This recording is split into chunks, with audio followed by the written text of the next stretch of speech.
मंदिरों में माँ की गाली देने वाला बंदा कहाँ गया? ये सामने पुलिस वाला, ये सामने माँ की गाली दे रहा था मेरे को अभी।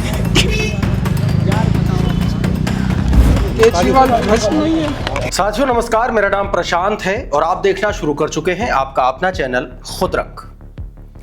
दोस्तों, अयोध्या हनुमानगढ़ी में एक बड़ा कांड हुआ और कांड उत्तर प्रदेश के पुलिस वालों ने किया और उस कांड पर वहीं मौजूद एक भक्त ने पुलिस वालों की सारी हेकड़ी, उनकी गुंडाई सब निकाल दी और हनुमानगढ़ी के भीतर किस तरीके से पैसे ले करके वीआईपी दर्शन कराए जाते हैं, इसका भी पूरा का पूरा कच्चा चिट्ठा खोल के रख दिया।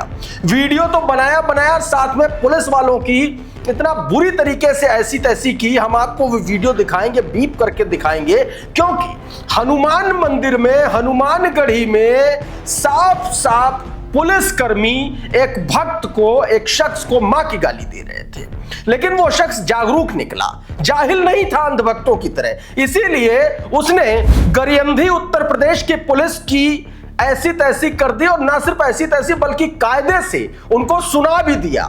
टिट फॉर टैट वाला मामला हो गया। अगर मौजूद मंदिर में मौजूद पुलिसकर्मी किसी भक्त को मां बहन की गालियां दे तो फिर उसके साथ सलूक जैसा होना चाहिए वैसा इस शख्स ने किया। पूरा वीडियो बना करके उसने वायरल किया। सबसे पहले आप ये वीडियो देख लीजिए और उसके बाद मैं आपको बताऊंगा कि कैसे कोर्ट ने भारतीय जनता पार्टी के मंसूबों पर भयानक हंटर चलाया है।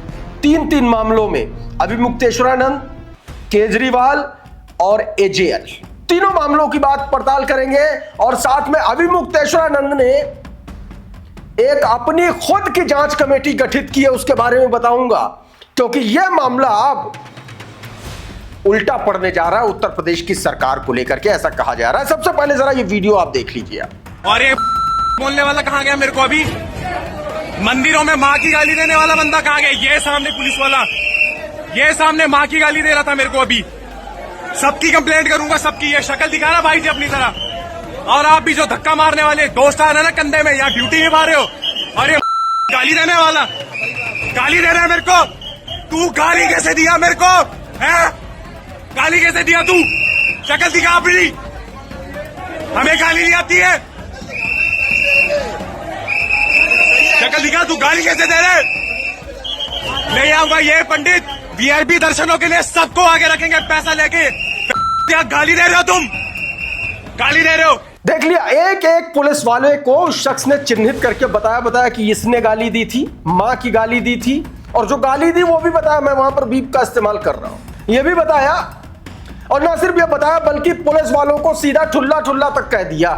उस आदमी ने गुस्से से भरा तमतमाया वो आदमी जब वापस आया तो पुलिस वाले उसकी शक्ल देखते रहे। सबको एक्सपोज किया कि मंदिर के भीतर होता क्या है, दरअसल किस तरीके से दर्शन के नाम पर गुंडाई होती है, दर्शन के नाम पर भक्तों से पैसे रुपए ऐंठे जाते हैं।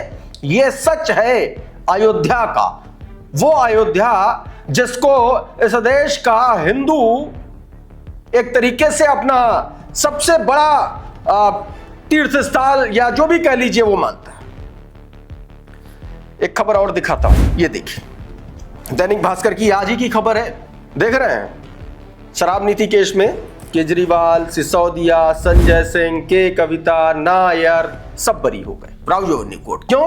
क्योंकि सीबीआई की जो पूरी की पूरी थ्योरी थी, जो पूरा का पूरा प्रोपोगेंडा था, वो सब कुछ अनुमान, स्पेकुलेशन पर ही आधारित था। और ना सिर्फ बरी किया बल्कि जांच बैठा दी सीबीआई के जांच अधिकारियों के खिलाफ। पहले इनकी जांच करो। खबर देखिए इसमें क्या बताया गया। शराब घोटाला केस में दिल्ली की राउज एवेन्यू कोर्ट ने पूर्व मुख्यमंत्री अरविंद केजरीवाल, उप मुख्यमंत्री मनीष सिसोदिया सीबीआई केस में बरी कर दिया। शुक्रवार कोर्ट ने कहा कि दोनों के खिलाफ सबूत नहीं है, आरोप साबित नहीं होता। सीबीआई ने साजिश करने की कोशिश की, लेकिन उसका सिद्धांत ठोस सबूतों की जगह अनुमान पर था। यह बात सीधे तौर पर कहा। अब सवाल यह है, भारतीय जनता पार्टी ने इसी शराब नीति पर दिल्ली का केस लड़ा, चुनाव जीता। संजय सिंह को 181 दिन जेल में रखा, केजरीवाल को 177 दिन जेल में रखा, 510 दिन मनीष सिसोदिया, 150 दिन के कविता। सीबीआई की जिस टीम ने यह जांच की है, इन सब से इतने दिनों कम से कम जेल में रखा जाना चाहिए, गलत इन्वेस्टिगेशन। लेकिन खिसियानी बिल्ली खंबा नोचे तो अब पहुंचे हैं हाई कोर्ट। अब सवाल यह है कि जब बुनियाद ही घटिया है, यानी कि इन्वेस्टिगेशन की बुनियाद में ही जब खोखली है, तो फिर हाई कोर्ट में जाकर के क्या करोगे? वहां पर भी लताड़ खा करके वापस लौटोगे। यही स्थितियां बन रही है। देखिए क्या कहा जा रहा है। ये जनादेश के साथ घोटाला लोग लिख रहे हैं। जी हां, एक हफ्ते के भीतर बीजेपी के 2 बड़े झूठ कोर्ट में नंगे हो गए। एक और मैं जोड़ देता हूं, अभिमुक्तेश्वरानंद वाला, उसमें भी एंटीसिपेटरी बेल मिल गई उनको। 2 बड़े झूठ नंगे हो गए सोनिया, राहुल और हुड्डा के खिलाफ एजेएल प्लाट आवंटन मामले में और दिल्ली शराब घोटाला। दोनों झूठ साबित हुए। ये वो झूठ है जिनके नाम पर जनता को भड़काया गया, असली मुद्दों से भटकाया गया, विपक्ष को दबाया गया। जो झूठ विपक्षी नेताओं के बारे में फैलाए गए, जिनके नाम पर चुनाव लड़े गए, विरोधियों को हराया गया। कई बरस बाद कोर्ट से नेताओं को राहत मिल गई, लेकिन इनके मान में जो हानि हुई, जो मानसिक प्रताड़ना हुई, जो राजनीतिक नुकसान हुआ, उसकी भरपाई कैसे होगी, ये सवाल पूछे जा रहे हैं। सबसे बड़ा सवाल यह है कि झूठ के आधार पर जो वोट लेकर के बनाई गई सरकार है, क्या उसको मान्यता मिलनी चाहिए? आप ही बताइए। अगर कोई एक पूरा एग्जांपल देकर के लोग समझा रहे हैं। यह हुड्डा वाली भी खबर है। एजेएल प्लॉट केस में पूर्व सीएम हुड्डा आरोप मुक्त, खारिज किया आरोप। यह हाईकोर्ट ने सीधे तौर पर पंजाब हरियाणा हाईकोर्ट ने डंडा चलाया है।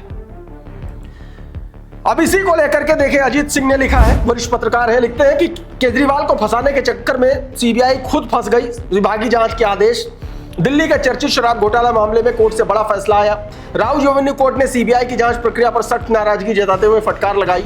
अदालत ने टिप्पणी की है कि मामले में मजबूत और ठोस सबूत पेश किए जाएंगे, जबकि गंभीर आरोप लगाए हैं। कोर्ट ने जांच में संभावित लापरवाही को गंभीर मानते हुए अधिकारी के खिलाफ विभागीय जांच के आदेश दे दिए। उधर शंकराचार्य के मसले पर अदालत ने एंटीसिपेटरी बेल दे दी है, ऐसा कहा जा रहा है। ये ममता त्रिपाठी का ट्वीट देखिए, बताया गया शंकराचार्य अभिमुक्तेश्वरानंद सरस्वती की अग्रिम जमानत मंजूर हुई। यूपी सरकार के अपर महाधिवक्ता मनीष गोयल ने भारी भरकम वकीलों की फौज के साथ सरकार की पैरवी की, कोई काम नहीं हुआ। कोर्ट में डीसीपी सिटी मनीष शांडिल भी भारी पुलिस बल के साथ मौजूद थे। तारा दल बल था। ऐसा लग रहा था उत्तर प्रदेश के पुलिस प्रशासन और वकीलों की फौज को उनको कि शंकराचार्य सीधे जेल जाएंगे, लेकिन यहां मामला उल्टा पड़ गया और अपना सा मुंह लेकर के वहां से चले गए। अब एक और खबर दिखाता हूं इसी मामले को लेकर के। आज तक के पत्रकार संतोष शर्मा उन पत्रकारों में से हैं जिन्होंने इस पूरे मामले को बेहद करीब से कवर किया। आपको याद होगा कि माघ मेले में संतोष शर्मा जैसे पत्रकारों ने उत्तर प्रदेश के प्रशासन की चूड़ी टाइट कर दी थी। कैसे? क्योंकि आए थे वहां पर जिले लाही बनकर के आदेशित करने, बताने, अपना गेम बताने, ऊपर से सवाल पूछ दिया था संतोष शर्मा जी ने। अब एक और मामला खुलासा करके आए हैं। एक पूरी की पूरी जांच सीबीआई के पूर्व डायरेक्टर, उनकी देखरेख में एक सिविल सोसाइटी के जरिए शंकराचार्य खुद अपनी जांच करा रहे हैं। खुद वो जांच कर रहे हैं लोग।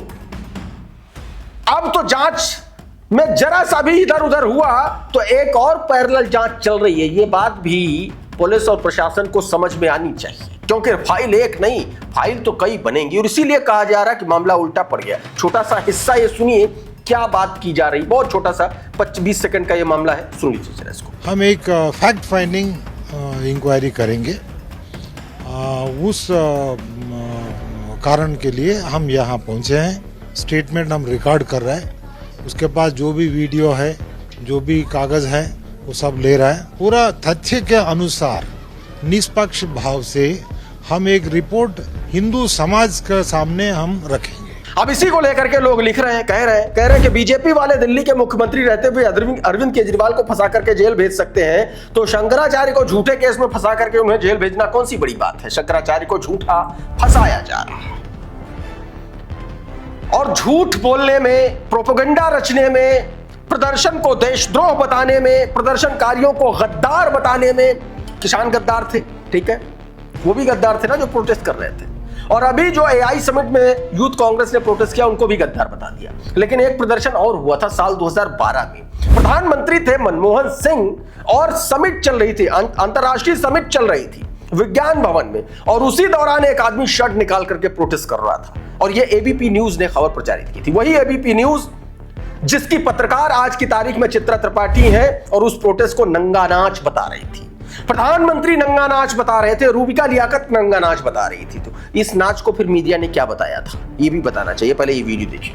आपने देखा इस शख्स को मांग रखते हुए, चिल्लाते हुए, विरोध करते हुए बढ़ी हुई कीमतें वापस लिए जाने की मांग यहां पर रखी जा रही है। इस तरह से विरोध प्रदर्शन हुआ विज्ञान भवन, तस्वीरें हम आपको दिखा रहे हैं। ये वीडियो रणविजय सिंह ने अपने ट्विटर हैंडल से जारी किया और लिखा कि पीएम मनमोहन सिंह भाषण दे रहे थे, तभी बिहार के संतोष कुमार मेज पर खड़ी हुई और शर्ट उतारकर विरोध किया। जानते हैं मनमोहन सिंह ने क्या आदेश दिया? संतोष कुमार को परेशान न किया जाए। संतोष पर न कोई केस दर्ज हुआ, न गिरफ्तारी हुई। न्यूज चैनल वालों ने भी नहीं कहा कि संतोष जो है देश की छवि खराब कर रहे हैं। एक बात और जान लीजिए, संतोष कुमार आरजेडी के लीगल सेल में थे, मतलब राजनीतिक दल से भी जुड़े थे। इसके बावजूद मनमोहन सिंह ने एक लाइन का आदेश संतोष कुमार को परेशान ना किया जाए।